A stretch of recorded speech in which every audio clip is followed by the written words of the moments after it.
You want to cancel because we can... No, I don't want to cancel. I'm not going to cancel. When George Clooney commits to an ER sequel... Reunion? Where'd you get the drugs? I don't know what you're talking about. Where did you get the drugs? What do celebrities actually owe the country that made them powerful? Not applause, not loyalty pledges, not silence, but honesty. That question sounds simple, almost harmless.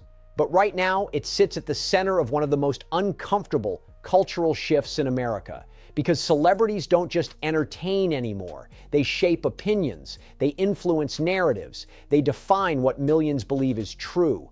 And when those narratives are incomplete or intentionally selective, the damage doesn't stay confined to a TV studio or a comedy monologue. It spreads across borders, across cultures, across audiences who don't know what's missing. That's why the recent controversy involving Jimmy Kimmel and George Clooney isn't just another celebrity spat or political disagreement. It's a case study in how influence works when accountability disappears. Nothing illegal happened. No crimes were committed. No dramatic scandals broke. Instead, something quieter happened, something far more revealing. Two powerful voices told stories that benefited them, but raised serious questions about truth, responsibility, and loyalty. And when those stories were examined closely, the backlash suddenly made sense, because this wasn't about politics, it was about trust. When late-night comedy becomes a platform, Jimmy Kimmel didn't rise to fame as a political figure. For most of his career, he played it safe. He was the middle option in late-night television. Not too edgy, not too serious. A host who relied on charm, sarcasm, and emotional moments to keep audiences comfortable. His success came from relatability. He felt like someone viewers could have a beer with, someone who laughed at absurdity without demanding ideological loyalty. But over time, something changed. The jokes narrowed, the target stayed the same, and the humor slowly took a backseat to messaging. Instead of unpredictable comedy, viewers began to notice patterns, repeated themes, recycled outrage, familiar villains, familiar language. Comedy thrives on surprise, but repetition kills engagement. When the punchline is obvious before it lands, laughter fades. And when jokes turn into lectures, audiences feel talked at instead of entertained. For supporters, Kimmel's shift felt bold and necessary. For critics, it felt obsessive and exhausting. But even critics acknowledged something important. Jimmy Kimmel still had the right to say whatever he wanted. Freedom of speech wasn't the issue. The issue was influence. Because when a comedian becomes a narrator of reality rather than a commentator on it, the rules change. People stop laughing and start believing. And belief carries consequences. The power of a foreign audience. The controversy escalated when Jimmy Kimmel took his message outside the United States. Appearing on British television, Kimmel addressed an audience that doesn't live under American systems, laws, or media structures. An audience that relies heavily on secondhand explanations to understand U.S. politics. That distinction is critical. When you speak to your own country, viewers can challenge you. They know the context. They understand the history. They can fact-check claims instantly.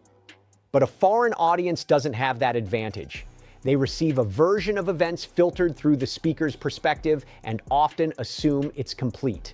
On British television, Kimmel painted a picture of America as a nation sliding into authoritarianism. He implied suppression, intimidation, and systemic targeting of dissent. But key details were missing. Corporate decisions were framed as government actions. Consequences were framed as censorship. Context was replaced with emotion. British viewers had no easy way to know what was left out. They heard a confident voice delivering a simplified narrative, one that confirmed existing stereotypes about America. To critics, that wasn't dissent. It was a distortion. And distortion becomes dangerous when it's exported.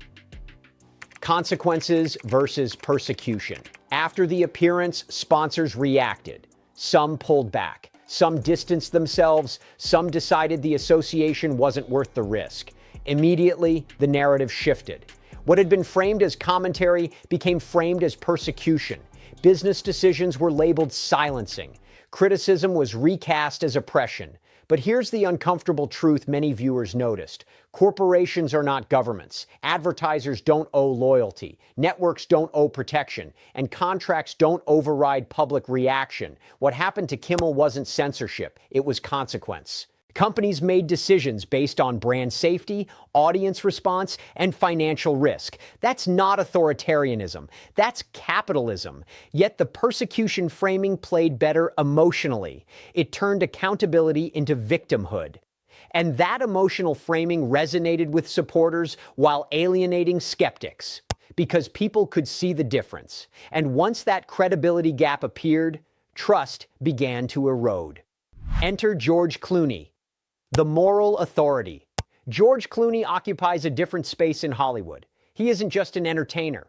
He's positioned himself as a global moral voice, a humanitarian, a thinker, someone whose opinions carry weight beyond movies. For years, that image worked. Clooney spoke on international issues. He advocated for causes. He aligned himself with political power brokers and intellectual elites.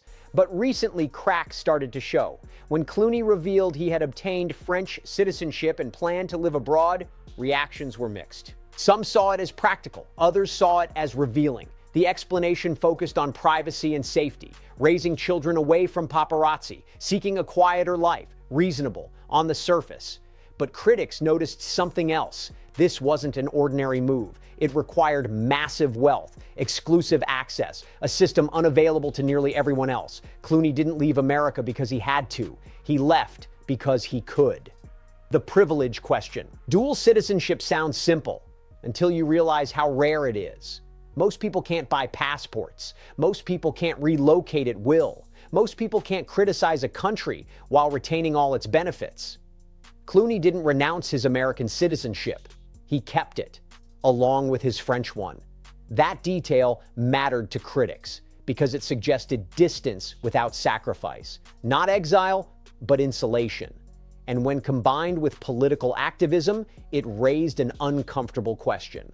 How much weight should moral lectures carry when the speaker can exit the system anytime it becomes inconvenient? That question didn't explode overnight. It lingered until an old controversy resurfaced. The 9/11 telethon, a wound that never closed. In the aftermath of 9/11, America was unified by grief. Trust mattered more than ever. When celebrities stepped forward to raise money for victims' families, the public responded with overwhelming generosity. Hundreds of millions of dollars poured in. George Clooney played a central role. The message was clear. The money would help grieving families. But as time passed, confusion emerged. How much money reached families directly? How much was delayed? How much was tied up in bureaucracy? These weren't accusations of theft. They were questions of responsibility. And responsibility is the price of influence. Critics argued that when you ask the public for money, you inherit a duty to follow up, to ensure promises match outcomes. Clooney appeared dismissive of those concerns. Trust fractured, not because people thought he acted maliciously, but because he didn't act carefully enough, and that perception never fully disappeared. Influence without follow-through. This is where the stories of Kimmel and Clooney quietly intersect. Both wield enormous influence. Both speak with confidence. Both expect credibility. But credibility isn't permanent. It requires maintenance. It requires correction. It requires humility when facts shift. When celebrities speak as authorities without accepting accountability, audiences notice. And lately, audiences are less forgiving. The cultural shift no one can ignore. 10 years ago, celebrity opinions dominated conversations. Today, they're questioned, not because people hate entertainers, but because trust has worn thin.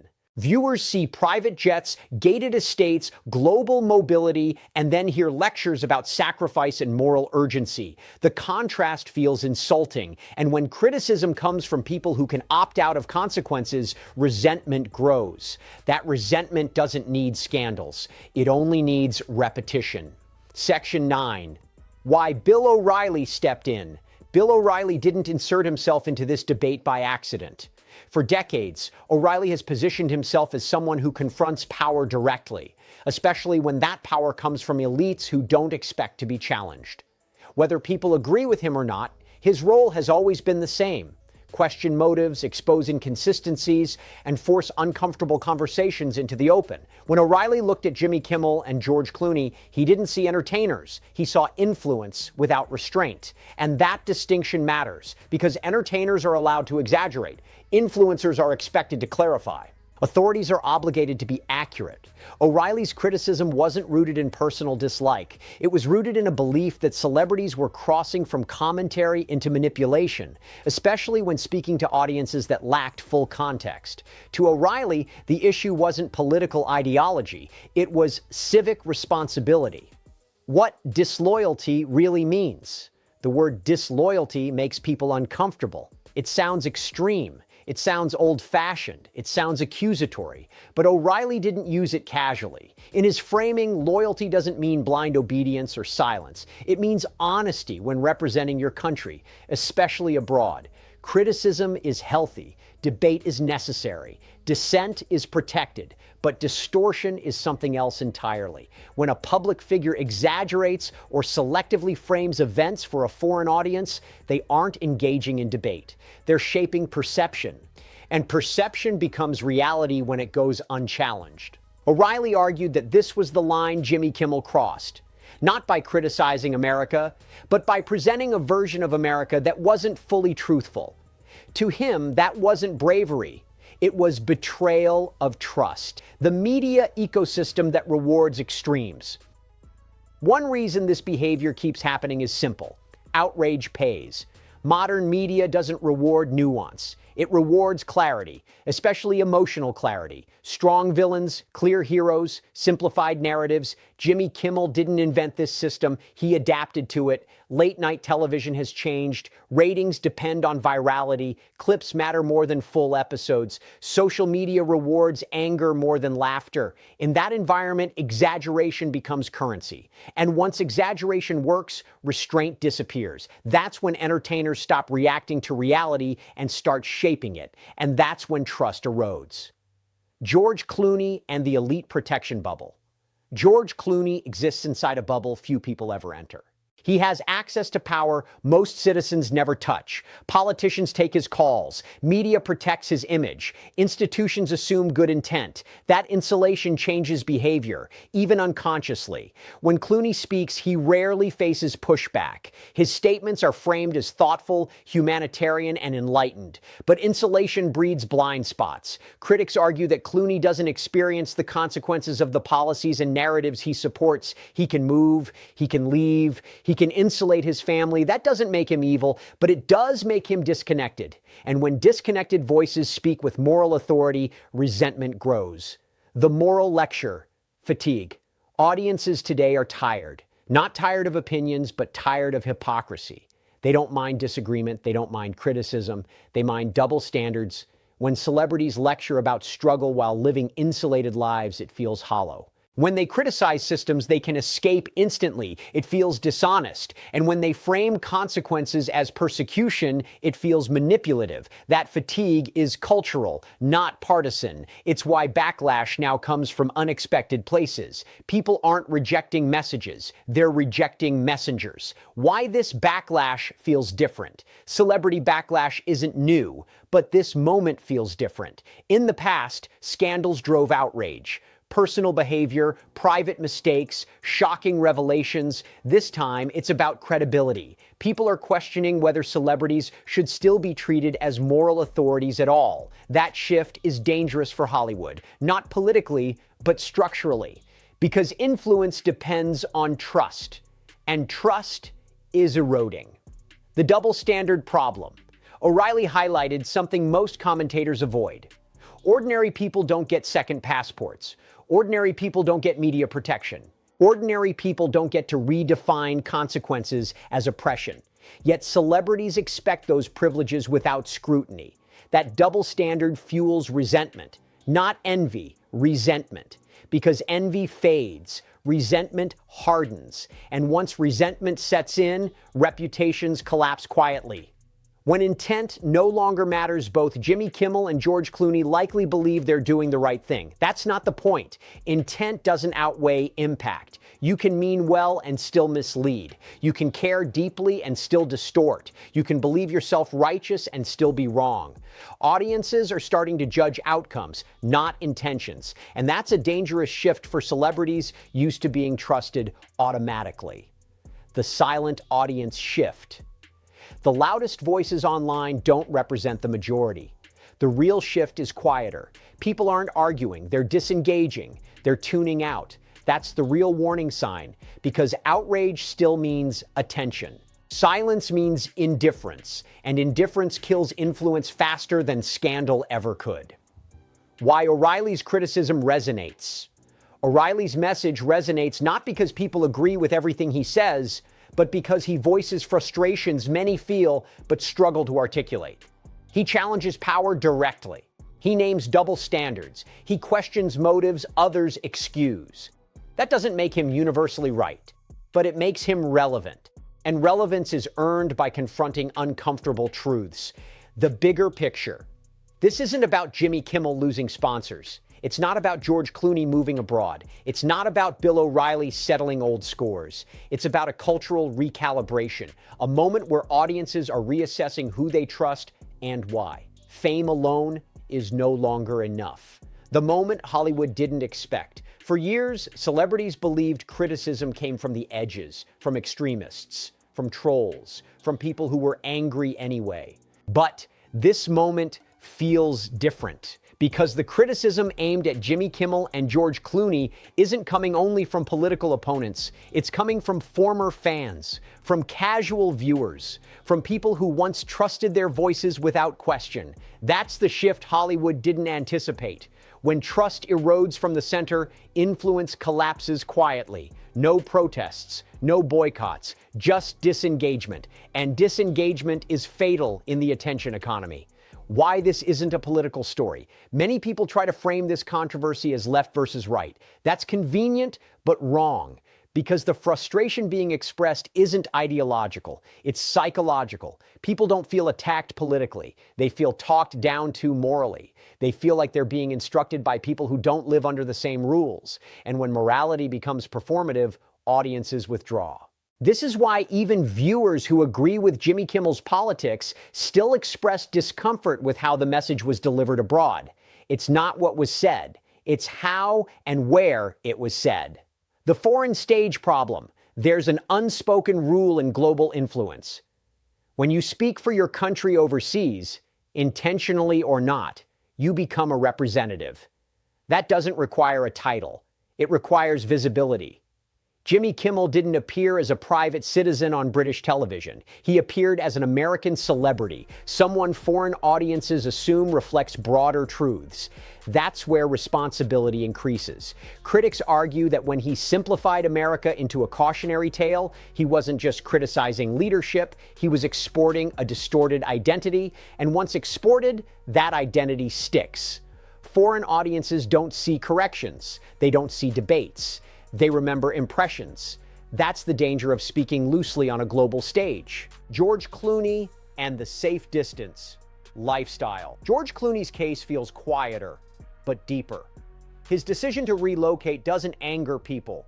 What bothers critics is the timing and the context. Advocating, lecturing, aligning with political power, while simultaneously creating physical distance from consequences. Why Bill O'Reilly called this out now. O'Reilly didn't raise these issues years ago because the public wasn't ready to hear them. Today, they are. Trust in institutions is low. Trust in media is fractured. Trust in elite voices is eroding. O'Reilly's criticism landed because it aligned with a growing internal discomfort many viewers already felt. He didn't create the backlash. He articulated it. And articulation gives shape to frustration. The "you owe us nothing" argument and why it fails. Supporters often say celebrities owe nothing to anyone. Legally, that's true, but influence creates obligation. If you profit from attention, you inherit responsibility. If you shape belief, you inherit accountability. If you speak with authority, you inherit scrutiny. This isn't punishment, it's the cost of power. And audiences are no longer willing to separate influence from consequence. The celebrity shield is cracking for decades. Celebrities operated under an unspoken shield. Mistakes were reframed. Criticism was dismissed. Intentions were emphasized over outcomes. That shield is weakening, not because people are cruel, but because information is abundant. Clips circulate instantly. Contradictions are archived. Narratives are compared. And once inconsistencies stack up, protection fails. Why this backlash won't fade quickly? This isn't a trend, it's a correction. Hollywood overestimated its moral authority and underestimated audience awareness. People no longer assume good faith automatically. They assess patterns, and patterns matter more than statements. What happens next for Kimmel Jimmy? Kimmel will likely remain on television. He will still have supporters. He will still have critics. But something fundamental has shifted. He's no longer seen as a comedian commenting on politics. He's seen as a political figure who sometimes uses comedy. That changes expectations, and once expectations rise, tolerance falls. And immunity was the real power. The audience has changed permanently. The most important shift isn't in Hollywood, it's in viewers. People are no longer looking for heroes. They're looking for honesty. They don't expect perfection. They expect consistency. They don't want lectures. They want clarity. And they don't reward contradiction anymore. This moment extends beyond Kimmel and Clooney. It applies to media figures, influencers, commentators, public intellectuals. Anyone who speaks loudly now faces the same test. Can you stand behind your words when context is restored? Can you accept consequences without claiming persecution? Can you admit complexity instead of flattening reality? That's the new standard. The silence that should worry Hollywood.